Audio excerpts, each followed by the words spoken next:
Dans les rues d'Alexandrie, un souffle de sagesse flottait, menacé par les ombres du fanatisme. Hypatie, figure emblématique de l'intellect, se tenait au cœur de ce tumulte. Elle n'était pas simplement une philosophe ou une mathématicienne, mais un phare de lumière dans une époque de ténèbres naissantes. Ses enseignements en astronomie et en mathématiques résonnaient dans les esprits de ses disciples, défiant les dogmes établis. La vie d'Hypatie se déroule au IVe siècle, période charnière pour Alexandrie, un carrefour de culture et de philosophie. La bibliothèque d'Alexandrie, phare de connaissances, attirait des érudits. Mais cette splendeur cachait des tensions. L'Empire romain s'effondrait, et les rivalités religieuses entre chrétiens, païens et juifs menaçaient la liberté de pensée. Hypatie, fille du mathématicien Théon, surpassait de nombreux hommes de son temps. Elle devint la première femme à enseigner à la nouvelle Académie d'Alexandrie, remettant en question le statu quo et défiant les conventions de son époque. Armée de sa connaissance incommensurable, elle défendait l'importance de l'analyse critique. Son enseignement attirait des foules avides de savoir, y compris des figures influentes de la ville, allant des politiciens aux philosophes, tous désireux d'être éclairés par la lumière de la raison qu'elle diffusait. Cependant, les tensions religieuses devenaient de plus en plus violentes. En 391, lorsqu'un prêtre chrétien s'est emparé du Sérapéum, un temple païen, la situation s'est exacerbée. Les chrétiens, en pleine ascension, percevaient son intellect croissant comme une menace, et de nombreux disciples de l'école d'Hypatie furent pris dans le tourbillon de la répression contre les païens. Même entourée de disciples, Hypatie ne pouvait ignorer l'orage qui grondait. Dans ces moments d'introspection, elle se demandait souvent si ses efforts pour défendre la philosophie et la science seraient en vain, face à une marée de dogmatisme. Son engagement envers la connaissance était solide, mais la réalité de son époque était brutale. À mesure que les tensions atteignaient leur paroxysme, la beauté de sa pensée se heurtait à un monde réfractaire. Jusqu'où pouvait-elle se battre pour la vérité? Hypatie, en effet, devait naviguer à travers un océan d'hostilité, pondérant ses mots avec soin lors de ses discours, sachant que chaque syllabe pouvait être perçue comme un acte de défi. Les écrits qu'elle produisait sur l'astronomie et les mathématiques, bien qu'ils fassent partie d'un héritage inestimable, ne pouvaient la protéger des fureurs du monde. Un jour, le parc de la philosophie s'assombrit par l'ombre d'un conflit personnel. Hypatie, couronnée de savoir, attirait jalousie et haine.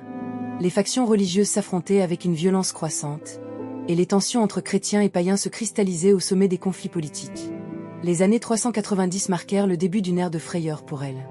Dans les couloirs de l'Académie, elle entendait des murmures, des rumeurs qui parlaient d'une vendetta contre les intellectuels. Elle se confiait souvent à ses proches, disant « La connaissance est un phare, mais parfois, il attire aussi les tempêtes. » Ses recherches sur le mouvement des astres et les propriétés de la lumière, à la fois fascinantes et rigoureuses, étaient le fruit d'un esprit brillant et déjà en avance sur son temps. Ses travaux sur la géométrie, et plus particulièrement sur les coniques, témoignaient d'une profondeur rare. Elle rédigeait des commentaires sur les œuvres d'Apollonius et d'Aristote, intégrant ses propres observations. Le climat de peur qui s'installait dans la ville ne laissait guère de répit. Un soir, elle fut capturée par une foule enragée, une marée de haine aveugle orchestrée par ceux qui ne comprenaient pas la valeur de son savoir. Ses idées, perçues comme subversives, devinrent insupportables. Les cris étouffés par le tumulte de la foule résonnaient à travers les âges, la voix de la connaissance étouffée par la violence. Le moment fatidique où Hypatie fut arrachée à la vie se produisit en 415. Elle était retournée chez elle, son esprit encore préoccupé par les mystères de l'univers, consciente du danger qui pesait sur elle.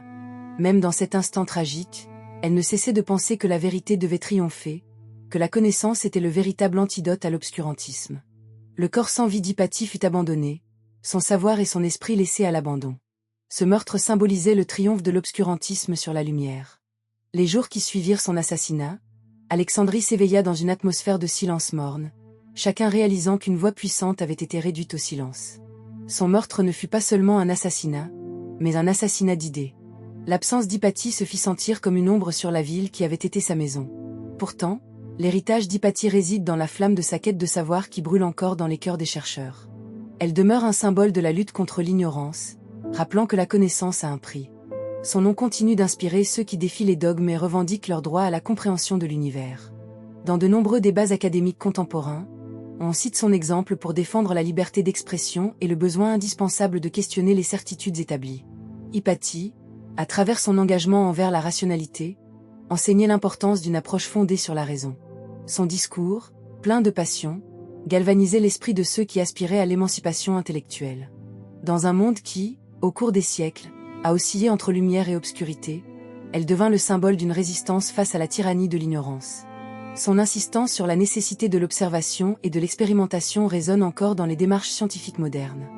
L'héritage d'Hypatie transcende les âges, résonnant dans les débats contemporains sur le rôle de la science et de la philosophie. Son histoire illustre le combat entre l'intellect et les forces obscures de l'obscurantisme. Dans un monde où des vérités alternatives prospèrent, son exemple rappelle l'importance de douter et de rechercher des réponses. Son assassinat tragique ne fut pas la fin de son message, mais le début d'une légende qui stimule encore la réflexion sur le besoin de défendre la science. À l'ère de la désinformation, les mots d'Hypatie résonnent avec une pertinence inédite. Elle nous invite à investir notre temps et notre énergie dans la recherche de la vérité. Ce défi est crucial aujourd'hui.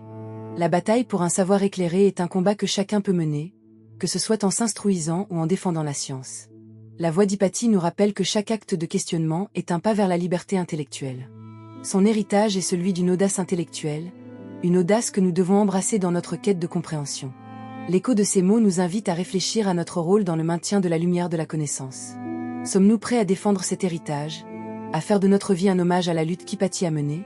Cette prise de conscience est le testament le plus puissant que nous puissions offrir à son souvenir.